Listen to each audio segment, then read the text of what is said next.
Good morning, good evening, जब भी आप ये वीडियो देख रहे हैं। हम क्लास 12th का चैप्टर 11 रिबेल्स एंड द राज, जो कि रिवोल्ट ऑफ 1857 से रिलेटेड चैप्टर है, वो हम डिस्कस कर रहे थे। इस चैप्टर के काफी सारे एस्पेक्ट्स हम ऑलरेडी डिस्कस कर चुके हैं। हमने देखा था कि कैसे ये 1857 में मई में 10th मई को शुरू हुई हुई चीज, एक सिपॉय म्यूटिनी हुई और फिर कैसे वो एक विलेज से दूसरी विलेज तक बढ़ती गई, कैसे ये शुरू हुई। और इसमें हर जगह पे एक सेम पैटर्न चल रहा था। अलग अलग जगह पे अलग अलग लीडर्स एमर्ज हुए। जो अफवाह, एक रूमर कहते हैं जिसको, जो फैला, लेकिन उसको क्यों लोगों ने बिलीव किया। आखिर लोग ये भी तो सोच सकते थे कि शायद ये 50% सच हो सकता है और 50% नहीं हो सकता, लेकिन लोगों ने उन्हें क्यों बिलीव किया? क्योंकि ब्रिटिशर्स ने इस तरीके से मिसगवर्न किया था कि लोग इन अफवाहों पे, इन रूमर्स पे बिलीव करने में उनको लगा कि हाँ, ये सच हो सकती हैं। फिर एक हमने लॉर्ड डलहौजी की लाइन पे डिस्कस किया था कि a cherry that will drop into our mouth one day. ये उन्होंने अवध के लिए बोला था कि 1851 में और 1856 में अवध ब्रिटिश के अंडर आ गया था और ब्रिटिश एम्पायर के अंडर अब बंगाल से शुरू हुआ हुआ अनेक्सेशन पूरे के पूरे एरिया में कंप्लीट हो गया था। अब हमने यहां से शुरू करना है। The life was gone out of the body, ये एक लाइन है। इसके ऊपर अब हम डिस्कशन शुरू करेंगे। चैप्टर आगे डिस्कस करते हैं। So hello and welcome to success mindset channel. अगर आप चैनल से फर्स्ट टाइम जुड़ रहे हैं तो चैनल को सब्सक्राइब करना और बेल आइकन को क्लिक करना मत भूलिएगा। वीडियो अच्छी लगे तो वीडियो को डेफिनेटली लाइक कीजिएगा। आप लोगों के सपोर्ट से बहुत अच्छा लगता है और एक मोटिवेशन मिलता है और ज्यादा कंटेंट प्रिपेयर करने का। तो शुरू करते हैं। The life is gone out of the body. जो लॉर्ड डलहौजी थे, हमने उनकी ही एक कही हुई बात अवध से रिलेटेड हमने अभी ऊपर डिस्कस की थी। अब अवध में जब लॉर्ड डलहौजी ने एनेक्सेशन किया तो इससे क्या हुआ, एक डिससैटिस्फैक्शन क्रिएट हुई। क्योंकि जो अवध का किंगडम था वो हार्ट था, यानी कि बेसिकली सेंटर कह सकते हो, या एक बहुत इंपॉर्टेंट हिस्सा था जो अवध का किंगडम था नॉर्थ इंडिया का। जब ये ब्रिटिशर्स के हाथ में गया, यहाँ के जो उस वक्त रूल कर रहे थे, वहां यहाँ के नवाब थे, नवाब वाजिद अली शाह, उनको, वो वहां पे रूल कर रहे थे, उनको डी थ्रोन कर दिया गया था। डी थ्रोन करने का क्या मतलब है? उनको, उनकी जो गद्दी है, जो वो राज कर रहे हैं, उसको उनसे हटा दिया गया था। जैसे अगर एक किंग किंग को हम थ्रोन पे बिठा रहे हैं, थ्रोन मतलब जो वो किंग की सीट होती है, बेसिकली थ्रोन होता है जिसपे वो बैठता है। अब उनको डी थ्रोन कर दिया, उसको उससे हटा दिया गया था एंड एग्जाइल टू कैलकटा, और उनको कैलकटा भेज दिया गया। क्यों भेजा गया? क्योंकि उन पे ये आरोप लगाए गए कि वो मिस गवर्न कर रहे हैं। उनका जो, वो जिस तरीके से अवध पे राज कर रहे हैं, रूल कर रहे हैं, वो मिस गवर्नड है, वो सही तरीके से रूल नहीं कर रहे हैं। ब्रिटिश गवर्नमेंट ने ये एज्यूम किया, रॉन्गली एज्यूम किया, मतलब उनको ऐसा लगा कि जो वाजिद अली शाह हैं वो एक बहुत अनपॉपुलर लीडर है। अनपॉपुलर मतलब कि जो पब्लिक है वो उनको सपोर्ट नहीं करती है, वो उन्हें पसंद नहीं करती है। लेकिन ये ब्रिटिश गवर्नमेंट ने गलत, रॉन्गली एज्यूम किया था। उनको ऐसा लगा कि वाजिद अली शाह को पीपल सपोर्ट नहीं करते, लोगों को वो पसंद नहीं है, लेकिन ये गलत था। हकीकत ये थी कि लोग उनसे बहुत प्यार करते थे, और जब वो लखनऊ से गए तो कानपुर तक लोग उन्हें फॉलो करते रहे, उनके लिए सॉन्ग्स गा रहे थे, क्योंकि लोग उन्हें बहुत पसंद करते थे। कुछ ऐसे लीडर्स होते हैं, कुछ ऐसे किंग्स होते हैं जिन जो लोग लोग उनसे बहुत कनेक्टेड होते हैं, लोग उनके साथ सपोर्ट करते हैं। तो वही चीज वाजिद अली शाह के साथ भी हो रही थी। और जब उनको कैलकटा भेजा गया तो एक ग्रीफ, एक लॉस, लोगों के अंदर एक दुख था। ऐसा लगा लोगों को कि लोगों ने कुछ खो दिया है। वो चीजें कंटेम्प्ररी मतलब उस वक्त जब ये सब चल रहा था, जब उन लोगों ने जो वहां पे ऑब्जर्व कर रहे थे उन्होंने ये रिकॉर्ड किया कि लोग वहां के बहुत दुखी थे और उन्हें ऐसा लग रहा था कि उन्होंने कुछ खो दिया है। एक इंसान वहां पे बहुत सारे लोग ऑब्जर्व कर रहे थे और जाहिर सी बात है लोग लिख रहे थे, न्यूज़पेपर्स भी तब छप रहे थे, लोग आर्टिकल्स लिखते थे, बुक्स लिखते थे। तो उन लोगों ने जब देखा और एक ने लिखा कि life was gone out of the body, कि जो लाइफ है वो बॉडी से बाहर जा चुकी है। बॉडी का मतलब क्या, अगर आपने कभी ह्यूमन बॉडी को देखें अगर हम, तो ह्यूमन बॉडी क्या होता है, हम कहते हैं ना अगर सोल हमारी बॉडी से निकल जाए तो कहते हैं ना कि वो इंसान की डेथ हो गई है, कि उसका सोल उसकी बॉडी से निकल गया। सिमिलरली वो बॉडी कौन थी, वो बॉडी थी अवध। अवध में से जो सोल था वो थे नवाब वाजिद अली शाह। तो वो कह रहे थे कि सोल निकल गया है, नवाब जा चुके हैं और बॉडी यानी कि अवध, वहां के लोग वो वहीं के वहीं रह गए हैं और वो लाइफलेस हैं। अगर आप एक बॉडी में से सोल निकाल दो तो उस इंसान को हम डेड मान लेते हैं कि वो उसकी डेथ हो चुकी है, वो लाइफलेस है, उसमें अब कुछ जान नहीं बची है क्योंकि सोल निकल चुका है।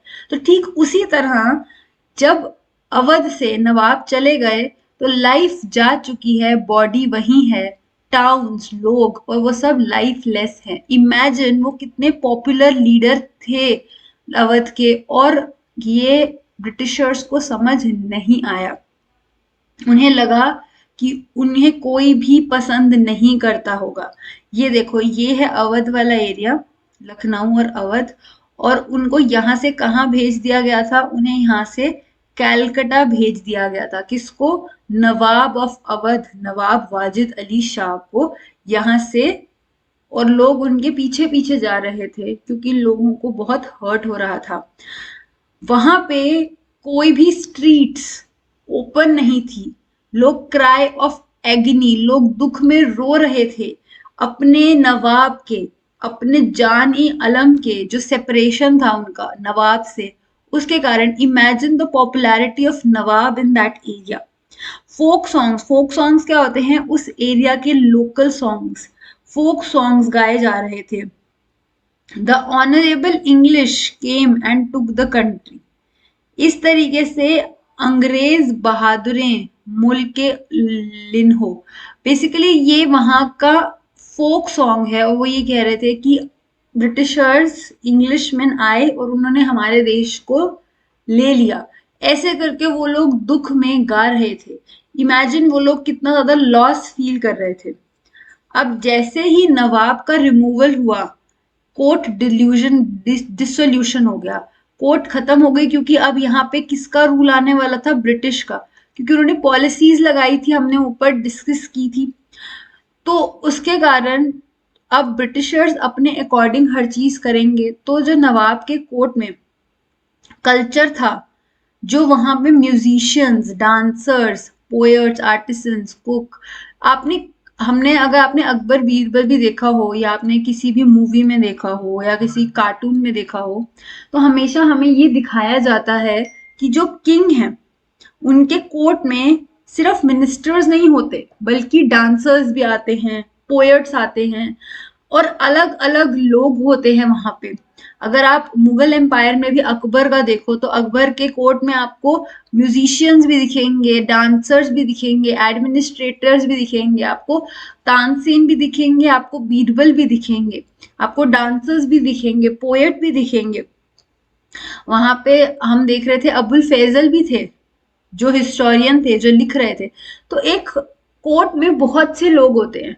तो ठीक उसी तरह नवाब वाजिद अली शाह के दरबार में या कोर्ट में भी बहुत से अलग अलग तरीके के लोग थे, लेकिन अब क्योंकि कोर्ट डिल्यूजन हो गई थी तो ये सारे के सारे लोग, अब लाइवलीहुड लॉस्ट हो गया था। क्योंकि इन सब का घर कैसे चल रहा था, ये अर्न कैसे कर रहे थे मनी, इनको ये अपने सारे के सारे जो अपनी परफॉर्मेंस करते थे, एडमिनिस्ट्रेशन का काम करते थे, कुक्स खाना बनाते थे, कल्चर का, इन सब के बदले उन्हें कुछ मनी मिलती होगी, इनकी कुछ सैलरी होगी, कुछ डिसाइडेड अमाउंट होगा जो इनको मिलता था, तो उससे इनका घर चलता था, लाइवलीहुड चलता था।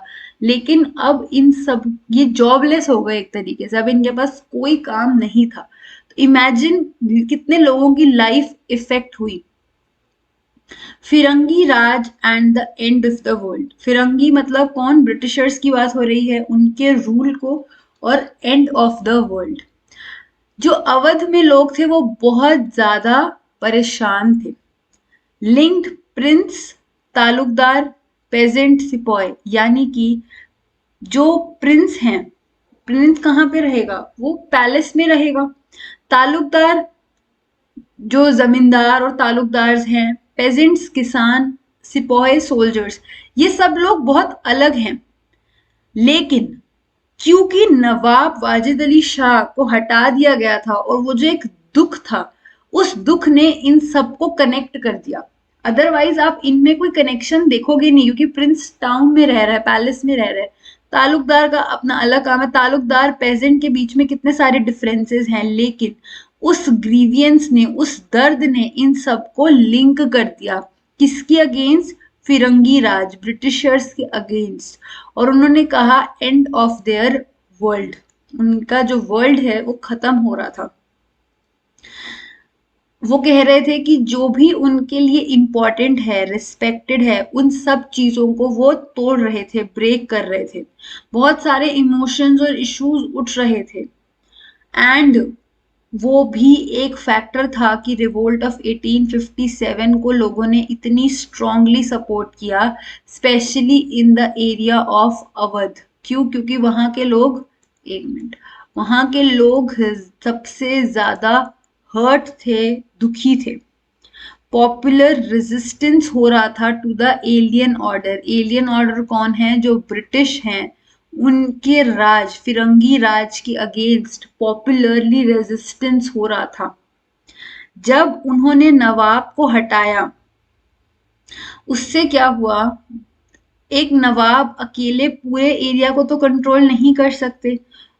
सिर्फ ब्रिटिश भी, एक ब्रिटिशर ऑफिसर तो पूरे अवध को भी कंट्रोल नहीं कर पाएगा। तो उनको नीचे छोटे लेवल पे ऑफिसर्स चाहिए होते हैं, उनको अपनी पावर डिस्ट्रीब्यूट करनी पड़ती है। ठीक इसी तरह नवाब भी तालुकदार और जमींदार को पावर डिस्ट्रीब्यूट करते थे। वो लोग कुछ रेवेन्यू इकट्ठा करते होंगे किसानों से, और फिर वो तालुकदार नवाब को देते होंगे। इस तरीके से कुछ प्रोसेस चलता होगा। लेकिन जब से ब्रिटिशर्स आए तो नवाब तो हट ही गए, लेकिन उनके साथ साथ तालुकदार भी हट गए, उनका काम भी खत्म हो गया। क्योंकि तालुकदार का क्या काम था?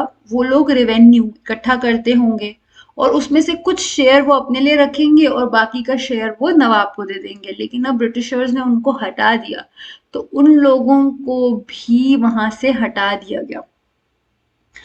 अवध एक ऐसी स्टेट थी जहां पे फोर्ट्स थे तालुकदार्स के, जो कि पीढ़ी दर पीढ़ी, यानी कि जनरेशन से, मतलब उनके फादर भी तालुकदार थे, उनके ग्रैंडफादर भी तालुकदार थे, ऐसे उनकी जनरेशन टू जनरेशन वो वहां की जमीन और पावर को कंट्रोल कर रहे थे। मतलब talukdar were a powerful figure country side के एरिया में।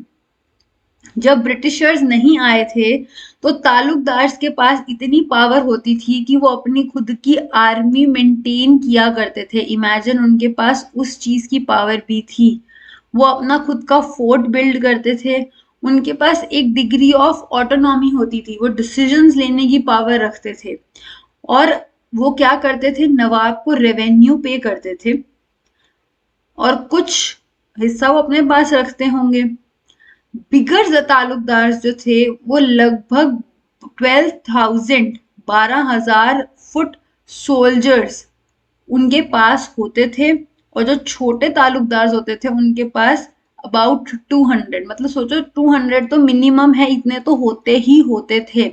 लेकिन ब्रिटिशर्स इतनी पावर किसी तालुकदार को नहीं देना चाहते थे जितनी नवाब या किसी और किंग या एम्परर के टाइम में तालुकदार या जमींदार को मिली थी। ये हमने जब कंट्री साइड वाला chapter, colonialism and the country side, जो कि आपका चैप्टर 10 था, जब हमने वो भी पढ़ा था, तब हमने ये चीज देखी थी कि कैसे ब्रिटिशर्स ने जमींदार की पावर को पूरा का पूरा खत्म करके सिर्फ उनको रेवेन्यू कलेक्ट करने जितनी पावर के साथ छोड़ दिया था। ना उनके पास अपनी खुद की आर्मी मेंटेन करने की पावर थी, ना वो कोई जस्टिस, जैसे पहले किसी के दो लोगों में लड़ाई हो गई तो वो जस्टिस के लिए वो कितनी बार जमींदार के पास आते थे, लेकिन अब वो सारी की सारी पावर्स ब्रिटिशर्स ने छीन ली थी। ठीक उसी तरह ब्रिटिशर्स तालुकदार्स को इतनी पावर देने में एग्री नहीं थे। जैसे ही अवध का इनेक्सेशन हुआ, तालुकदार की आर्म्स, जितनी भी उनके पास आर्मी थी, जितने भी लोग थे उनके अंडर, उनको डिसआर्म्ड कर दिया, मतलब उनकी पावर खत्म हो गई। अब वो आर्मी उनके डिसीजंस नहीं मानेगी। डिसआर्म्ड मतलब अब वो आर्मी उनके अंडर नहीं है, उनके पास अब उनका कंट्रोल नहीं है। उनके जो फोर्ट्स, जैसे हमने ऊपर देखा ना, उनके पास बहुत पावर थी, लैंड था, अपने फोर्ट्स थे, उन फोर्ट्स को डिस्ट्रॉय कर दिया गया, तोड़ दिया गया। और जो ब्रिटिशर्स की पॉलिसी थी, रेवेन्यू कलेक्ट पॉलिसी, उसने उनकी पोजीशन को, तालुकदार्स की अथॉरिटी को बिल्कुल अंडरमाइन कर दिया, बिल्कुल कम कर दिया। जैसे ही एनेक्सेशन हुआ, first British revenue settlement was known as summary settlement, जो अवध में अप्लाई हुई 1856 में। इसमें माना गया कि जो तालुकदार हैं वो इंटरलूपर्स हैं and no permanent stakeholders of the land. Talukdars को क्या बोला गया कि ये सिर्फ एक मीडियम है हम में और पेजेंट्स के बीच में। ये ब्रिटिशर हैं और ये पेजेंट्स या रायट्स कह लो आप, इनके बीच में एक बस वो काम क्या करेंगे, वो रेवेन्यू इकट्ठा करने का काम करेंगे, लेकिन उनका कोई परमानेंट हक नहीं है लैंड के ऊपर। जैसे पहले हम देख रहे थे कि जनरेशन आफ्टर जनरेशन नवाब के टाइम में वही तालुकदार का जमीन पे पावर थी, उनके पास एक पोजीशन थी, लेकिन अब ऐसा कुछ भी नहीं था। Britishers establish the hold over the land और उनको थ्रू फोर्स एंड फ्रॉड, उन्होंने कहा कि ये तालुकदार हैं, इनका इस जमीन पे कोई होल्ड नहीं है, इन्होंने फोर्स जबरदस्ती की है लोगों के साथ और फ्रॉड किया है। तो इससे क्या हुआ, समरी सेटलमेंट ने रिमूव कर दिया तालुकदार्स को वेयर एवर पॉसिबल। उन्होंने तालुकदार्स की पोजीशन को ना के बराबर कर दिया, क्योंकि उन्होंने कहा कि ये लोग फ्रॉड करते हैं और इनकी जमीन पे कोई हक नहीं है, इनकी जो भी पावर है ये इन्होंने छीनी है लोगों से। अगर हम प्री ब्रिटिश टाइम में देखें तो हमें दिखेगा कि Talukdar 67% of the total villages पे अवध की उनका कंट्रोल था। तालुकदार बहुत पावरफुल फिगर थे, उनका कंट्रोल था किसके ऊपर, लैंड पे, अवध के। लेकिन जब ब्रिटिश रूल आया उसके बाद वो उसके बाद वो सिर्फ 38% रह गया, यानी कि काफी डिक्रीज आ गया। तालुकदार जो सर्दर्न अवध के थे वो सबसे ज्यादा हार्डेस्ट हिट हुए और काफी सबको तो अपनी half of the total number of villages जो उनके अंदर आती थी वो भी वो खो दिया उन्होंने। इमेजिन तालुकदार की पावर को कितना ना के बराबर कर दिया गया था। ब्रिटिश के जो लैंड रेवेन्यू ऑफिसर्स थे, यानी कि मैंने आपको बोला ना कि एक नवाब अपने आप पूरे एरिया को कंट्रोल नहीं कर सकता, तो ठीक उसी तरह एक ब्रिटिश ऑफिसर या कुछ ब्रिटिश के लोग भी पूरे अवध पे नहीं एडमिनिस्टर कर सकते, तो उन लोगों ने ब्रिटिश रेवेन्यू ऑफिसर्स रखे। वो ऑफिसर्स क्या थे, इम्प्लॉय थे ब्रिटिशर्स के। तालुकदार के केस में क्या था, जब नवाब के टाइम पे तालुकदार इम्प्लॉय नहीं थे नवाब के, इनके पास अपनी खुद की आर्मी थी, अपने फोर्ट था, इनके पास एक पावर थी, पोजीशन थी, लोग इनकी बात को बहुत इंपॉर्टेंट मानते थे। लेकिन एक रेवेन्यू ऑफिसर जो है उसके पास कोई पावर नहीं है, वो एक एम्प्लॉय है, किसका, ब्रिटिश जो ईस्ट इंडिया कंपनी है वो उसका एक एम्प्लॉय है। और ब्रिटिश ऑफिसर्स ये बिलीव करते थे कि हमें तालुकदार को रिमूव कर देना चाहिए, और जो एक्चुअल ओनर्स हैं जो इस मिट्टी पे काम कर रहे हैं वो कौन है, वो है रायट्स, किसान। हमें उन्हीं से ही डायरेक्टली हमें अपनी पॉलिसीज रेवेन्यू इकट्ठा करना चाहिए। क्योंकि वो ये मानते थे कि जो ये ताल्लुकदार हैं ये उन लोगों को, किसानों को एक्सप्लॉइट करते हैं और जितना रेवेन्यू स्टेट मांगती है उससे ज्यादा उनसे लेते हैं। तो revenue flow for the state increased, but the burden of demand on the peasant did not decline. Revenue तो आया ज्यादा क्योंकि अब बीच में ताल्लुकदार नहीं है तो वो अपना कोई शेयर नहीं रख सकते, लेकिन इतना ज्यादा रेवेन्यू मांग रहे थे ब्रिटिशर्स कि इससे कोई किसान को कोई आराम नहीं मिल रहा था। किसान की लाइफ तो तब भी परेशानी वाली थी, आज भी परेशानी वाली थी। जो अवध का एक्चुअली एरिया था वो ओवर असेस था। पहले असेस किया जाता था कि ये सपोज ये पूरा एरिया है, इसमें छोटे छोटे खेत हैं, इस हर खेत में जाके एस्टिमेट लगाया जाता था कि यहाँ से हमें कितना रेवेन्यू मिल सकता है। तो बाद में उनको एहसास हुआ कि उन्होंने ओवर असेस कर दिया, मतलब कुछ ज्यादा ही असेस कर लिया है। तो increase of revenue demand some places 30 से 70% तक। इमेजिन कितना ज्यादा वो रेवेन्यू मांग रहे थे, जबकि इतना तो किसान को प्रॉफिट भी नहीं हो रहा था, वो किसान इतना अर्न ही नहीं कर रहा था। तो ना ताल्लुकदार खुश थे क्योंकि उनकी तो पावर छिन गई, और ना किसान खुश थे क्योंकि उनको इतना ज्यादा अमाउंट ऑफ रेवेन्यू टैक्स देना पड़ रहा था जितना तो वो कमा भी नहीं रहे थे। तो ना ताल्लुकदार खुश थे ना किसान खुश थे। ये बेसिकली हम क्या पढ़ रहे हैं, ये हम रीजंस पढ़ रहे हैं कि कैसे आखिर एक पेजेंट और ताल्लुकदार, प्रिंस, सब सिपाही सारे के सारे ब्रिटिशर्स के अगेंस्ट हो गए। जब ताल्लुकदार हट गए बीच से तो सोशल ऑर्डर ब्रेक डाउन हो गया, क्योंकि एक प्रॉपर सिस्टम चलता था पहले जिसमें ताल्लुकदार कोई प्रॉब्लम हो जाए एरिया में तो उनके पास आर्मी होती थी, उनका अपना किला है, वो सोशल जस्टिस को भी सॉल्व करते थे। लेकिन अब ताल्लुकदार के पास कोई पावर नहीं थी, तो एक तरीके से सिस्टम गड़बड़ा गया। जो टाइज ऑफ लॉयल्टी थे पेजेंट्स और ताल्लुकदार के, ऐसी बात है क्योंकि काफी टाइम तक प्री ब्रिटिश टाइम में भी ताल्लुकदार और पेजेंट्स में एक रिलेशन होता था। प्री ब्रिटिश टाइम में ताल्लुकदार ऑपरेसर्स थे, वो लोग हमने देखा था पीछे कितना ज्यादा लोन मांग इंटरेस्ट लगाते थे, वो लोग पेजेंट्स को परेशान करते थे। लेकिन कहीं कहीं पे वो फादर फिगर की तरह, मतलब मेजर डिसीजन जो भी विलेज का लेना है वो कौन लेगा, वो ताल्लुकदार लेगा।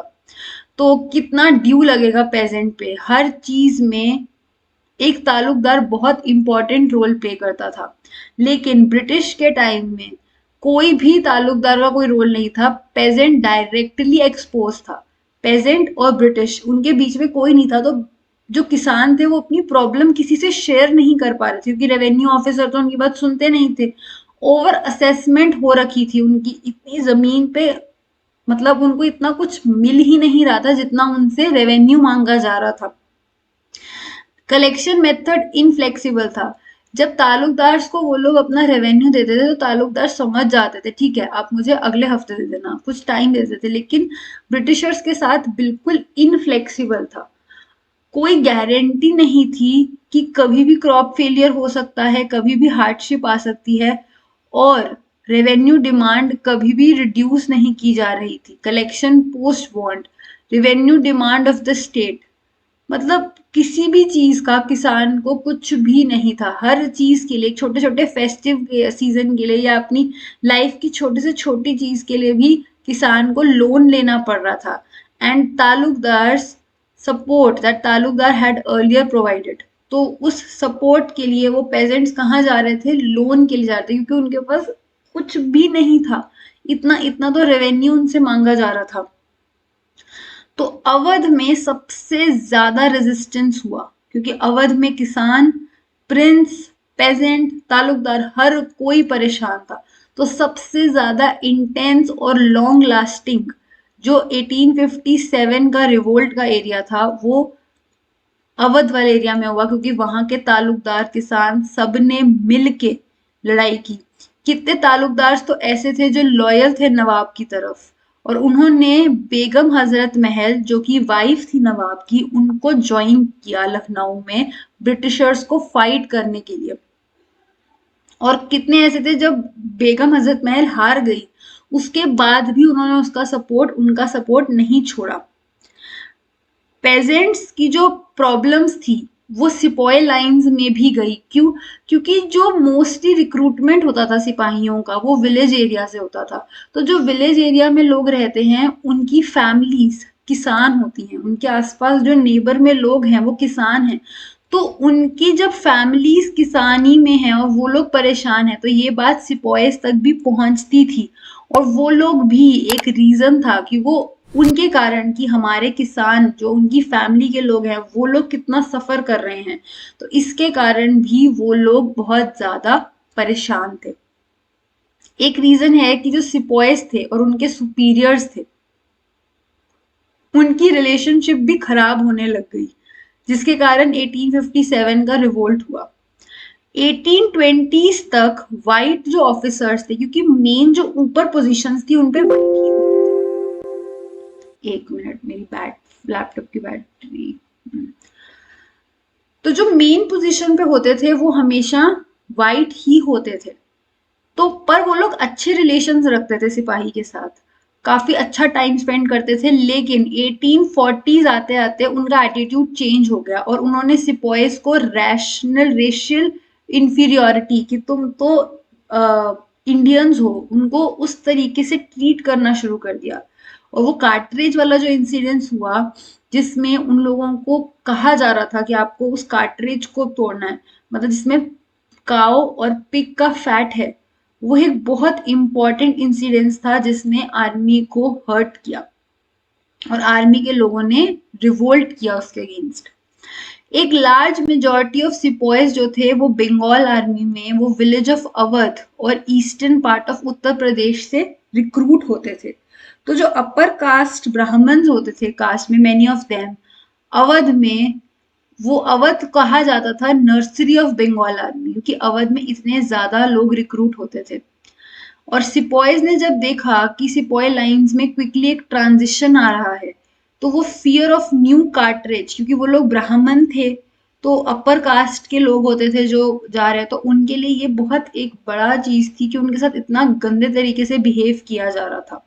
और ये बात एक जगह से दूसरी जगह ऑर्डिनरी लोगों तक पहुंची और सोल्जर्स ने ये बात हर जगह पे जब फैलाई तो लोग वैसे ही ब्रिटिशर्स से परेशान थे। और जब ये वाली बात स्प्रेड हुई तो बाकी सारी बातें मिल गई और एक बहुत बड़ा कलेक्टिव रिबेलियन खड़ा हो गया ब्रिटिशर्स के अगेंस्ट, जिसमें प्रिंस, नवाब, लीडर्स, पेजेंट, तालुकदार, सिपाही यानी कि सोल्जर, सब कोई ब्रिटिशर्स के अगेंस्ट था। रिबेल्स जो ये हो रहा था, ये क्यों हो रहा था? ब्रिटिशर्स पूछ रहे होंगे ना कि हम ऐसा क्या करें कि आप इसको अब खत्म कर दो। तो व्हाट द रिबेल्स वांटेड, ये हम अगले पार्ट में डिस्कस करेंगे। आई होप आज का पार्ट आपको अच्छे से समझ आया होगा। अगर कोई भी डाउट हो तो आप मुझसे कमेंट बॉक्स में पूछ सकते हो। वीडियो अच्छी लगी तो वीडियो को डेफिनेटली लाइक कीजिएगा। चैनल से फर्स्ट टाइम जुड़ रहे हैं तो चैनल को सब्सक्राइब करना बिल्कुल मत भूलिएगा, और अगर आप बेल आइकन को क्लिक कर लेंगे तो आप हमेशा अपडेटेड रहेंगे। मिलती हूँ मैं अगली वीडियो में, तब हम डिस्कस करेंगे what the rebellions wanted and हमारा टारगेट है वन लाइन बाय लाइन आपकी क्लास 12th की हिस्ट्री की सारी बुक्स को खत्म करना। मिलती हूँ मैं अगली वीडियो में, तब तक के लिए keep learning and keep growing.